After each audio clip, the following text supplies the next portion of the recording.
Letting go of someone you love is never easy. But to top it off, what happens when the person you love is toxic? When every moment with them leaves you feeling drained, hurt, and confused. I've been there, and I want to share my story with you. There was a time when I found myself in a relationship just like that.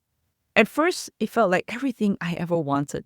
But over time, the cracks began to show. Toxic behavior, manipulation, and emotional strain started taking over. And yet, for the longest time, I couldn't bring myself to let go. Why is it so hard to let go of someone who isn't good for us? It's because when we love someone, we want to believe best in them. We hold on to the hope that things will change. We want to believe that the person they are at their best, that person who makes us feel loved, is the real them. But deep down we know that's not the truth. The truth is, the longer I stayed, the more I lost myself. I lost my peace, my self-respect, my joy. And that's when it hit me. Staying in this toxic dynamic wasn't a reflection of love. It was a reflection of fear. Fear of being alone, fear of not finding someone else, fear of feeling unworthy. It was hard. I cried, I questioned myself. What if I'm making a mistake? What if I regret this?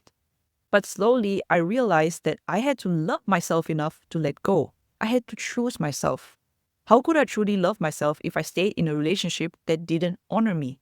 And so I made the painful decision to walk away. It wasn't easy. It felt like I was losing a part of myself. But the more I distanced myself from the toxicity, the more I realized I deserved to be treated with love, respect, and kindness. Letting go didn't mean I stopped loving the person, but it meant I started loving myself more. And that was the turning point. I realized that I deserve so much more. I deserve peace, I deserve respect, and I deserve someone who values me as I am. If you're in a toxic relationship or finding it hard to let go of someone who isn't treating you right, please ask yourself this. What am I tolerating that I shouldn't? How is this relationship affecting my self-worth and happiness? And most importantly, do I truly love myself enough to walk away? My dear friends, you don't have to settle for less than you deserve. I know how scary it can be, but believe me, there's so much more waiting for you on the other side. The courage to let go will bring you peace, growth, and the ability to finally embrace the love and respect you truly deserve.